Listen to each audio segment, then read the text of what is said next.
Гледате Трилинка во продолжение. Расте бројот на разводи, опаѓа наталитетот. Бракот како да станува товар за голем број на млади парови, а загрижувачка е и појавата на осаменост.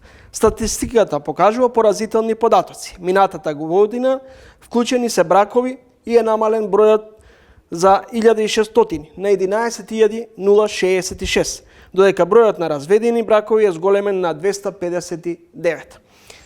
Во ово издание на Трилинг соговорник е Дора Попова-Узуновски, психолог. Добре дете.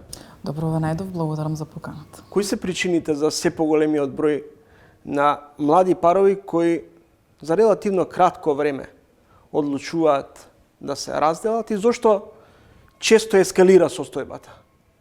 Значи, комплексно прашање со комплексен одговор. Мислам дека една од причините прво е тоа што комплетно е променет моделот на партнерство и тоа што во една голема мера веќе сме далеку излезени од тоа што беше некогаш традиционалниот модел на партнерство, каде што нели се подразбирало дека можеби жената ќе остане дома, ќе се грижи повеќе за домот, за семејството, за децата, а мажот ќе биде тој кој што ќе придонесува. И тоа е едната причина, меѓутоа друга причина во како дел од тој еден комплексен сет, како да го кажам, на причини, ајде не знам, е баш тоа што од една страна, значи се уште се преферира тој традиционален модел, а од друга страна општествениот контекст воопшто не го дозволува.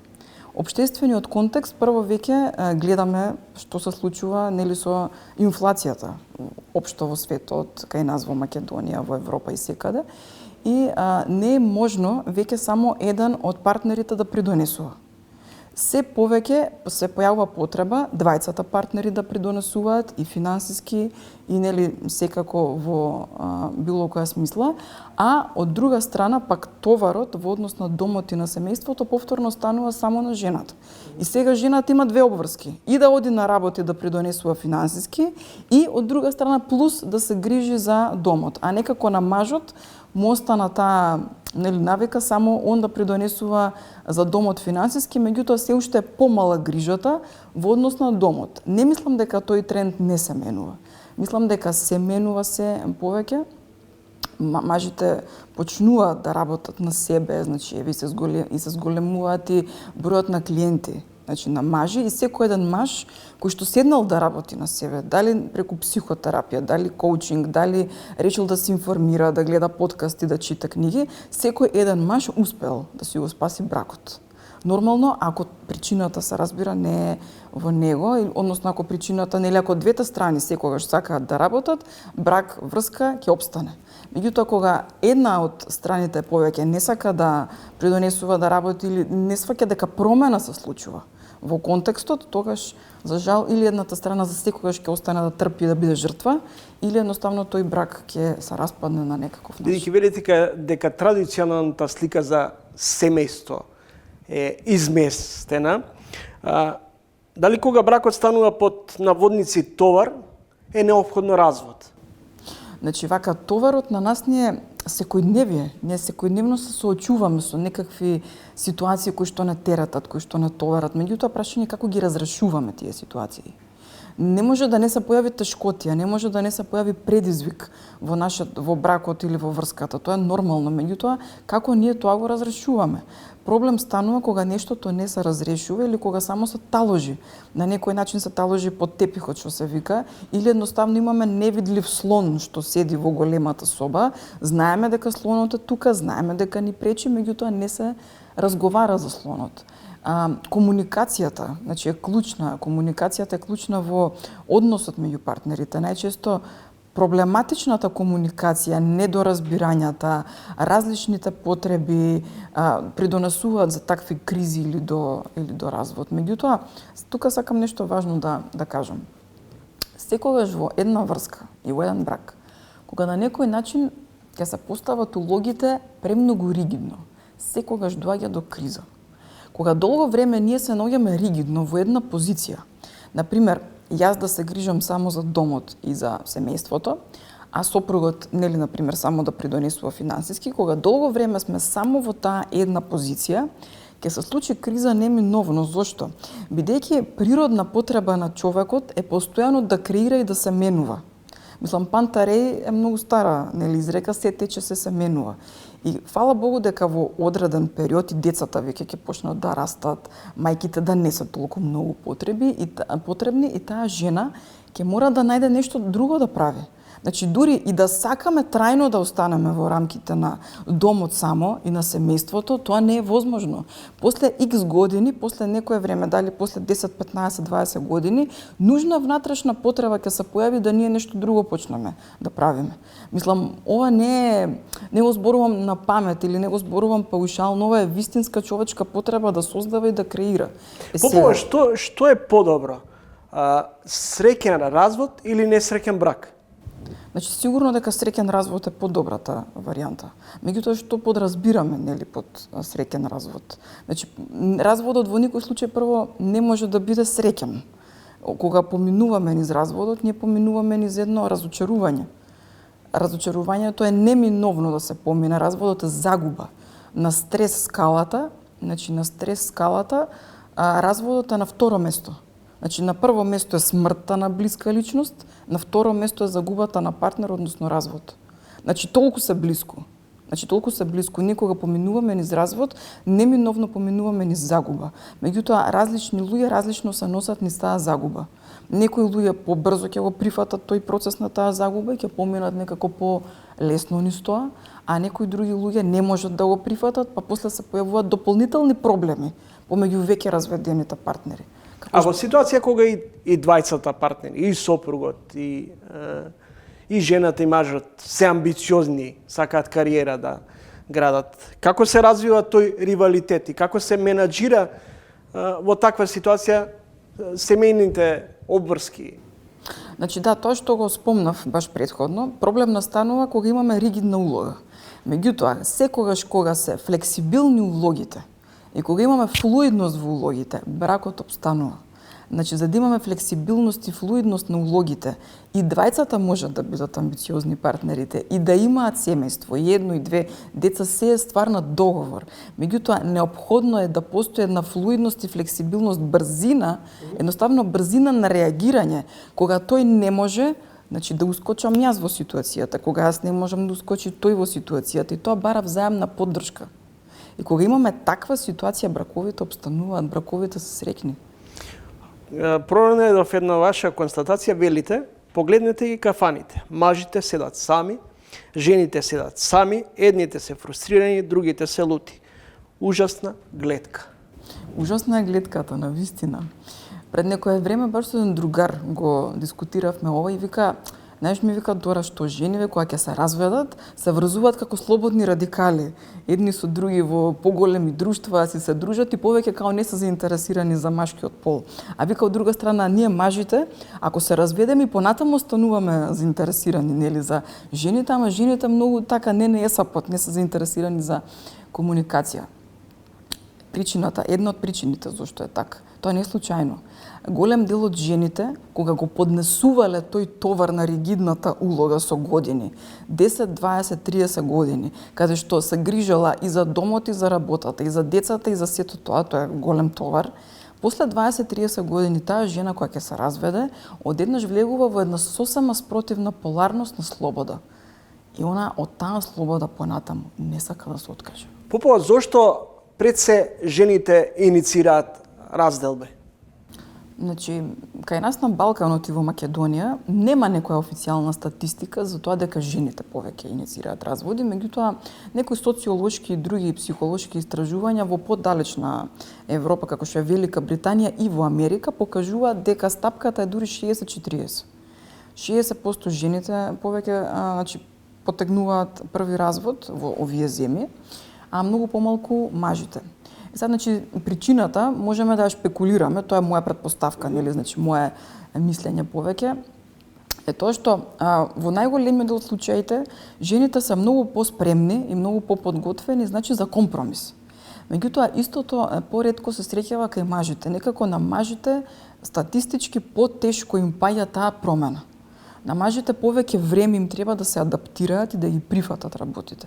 Жените некако имаат некоја поголема брзина во самата флексибилност и се поадаптибилни.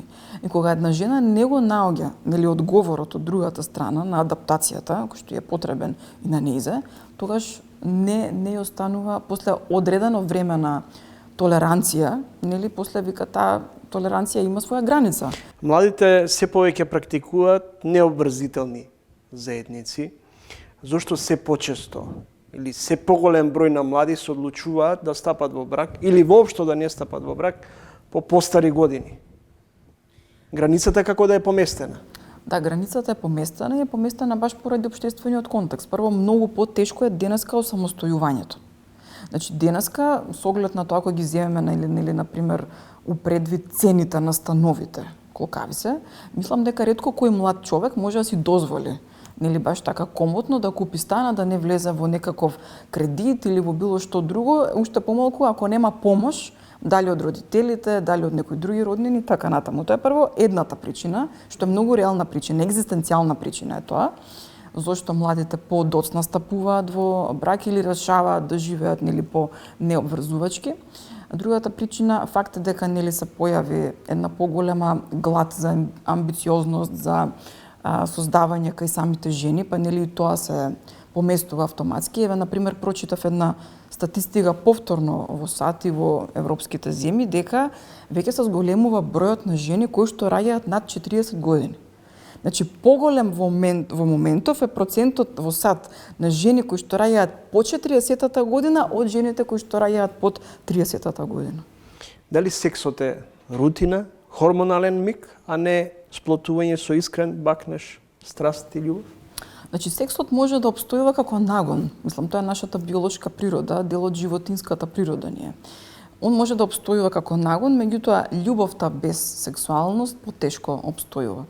Едноставно, сексот како секс е израз на ниво на тело на љубовта.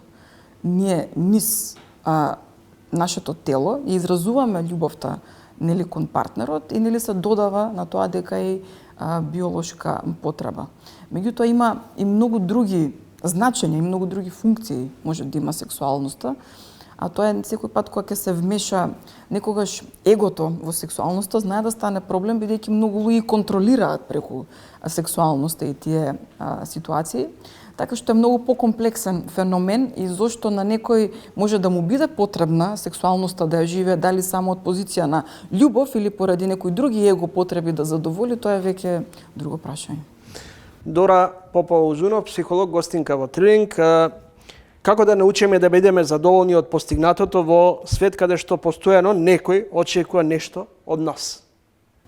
Значи, мораме прво да се свртиме кон самите себе и да видиме кои се нашите очекувања од самите себе внатре. И кога што ни е посилен контактот внатре со себе, со своето срце, што повеќе точно знаеме што сакаме, толку по е мала моќта на надворешниот свет да тоа некако го поремети внатре во нас. И често пати знам да ги прашам клиентите што сакаш. Одговорот на секој еден човек е да бидам среќен, да имам мир, и тоа се генерални одговори. Да, сите сакаме да бидеме среќни и да имаме мир. Меѓутоа, многу е битно да знам кои се моите конкретни, специфични, многу мерливи цели што мене ќе ме однесат до мирот и до среќата. Што е среќата? Кога тоа го откриваме, знаеме што сакаме. Значи, среќата е субјективна состојба кај секој човек. Некој може да го прави посреќен, да создава и да креира, не знам, кариера, некој може да го прави посреќен да има семејство, некој го прави посреќен да оствари некоја материјална или финансиска цел и сето тоа е во ред. Меѓутоа, среќата секој човек ја одредува различно. И среќата, значи, се создава. Таа не е состојба, значи има разлика помеѓу задоволство. Задоволството знае да биде минливо. Меѓутоа, среќата може да биде по-трајна состојба.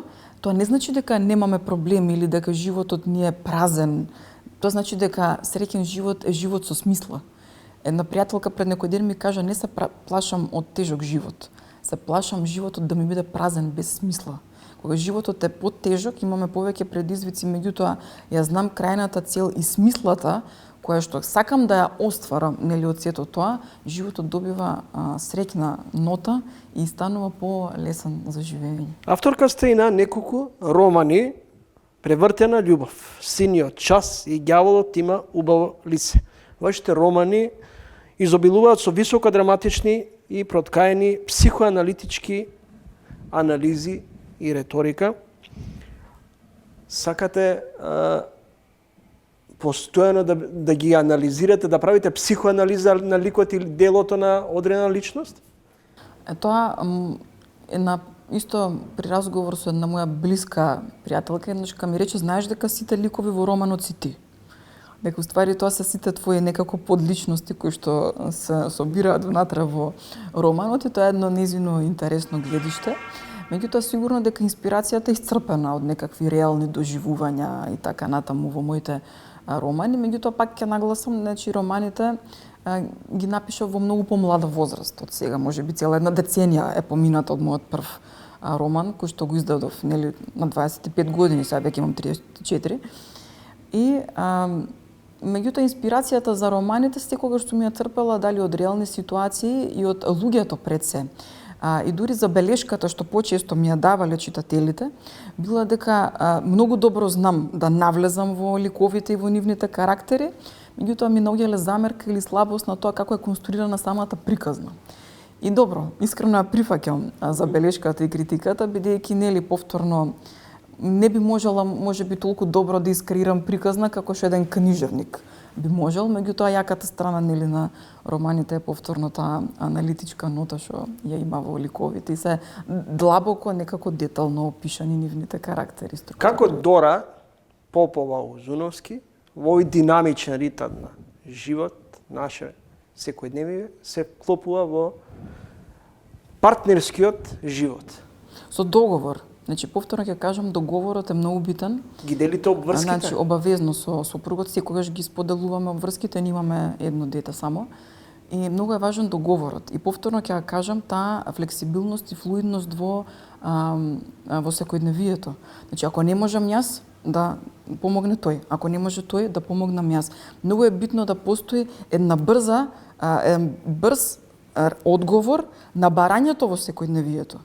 Ако ние влеземе со отпор, не можам сега, тешко ми е, не, ако постојано бидеме во тој еден отпор на не, почнуваат калемите почнуваат проблемите да се калемат еден по еден. Значи многу е важно да имаме брз одговор, брзо да знаеме да реагираме и значи да си помагаме еден на друг. Благодарам што издвоивте време и гостувавте во Тренинг. Благодарам уште еднаш за поканата. Беше задоволство. Дора Узуновски Попова, гостинка во Тренинг, психолог.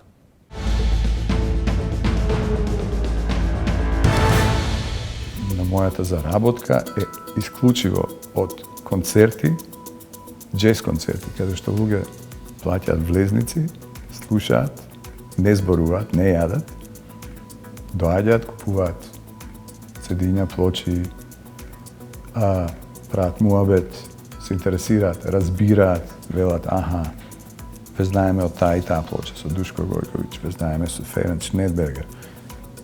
Ова CD го купивме. На кој CD свирите вие? Ја викам, на овие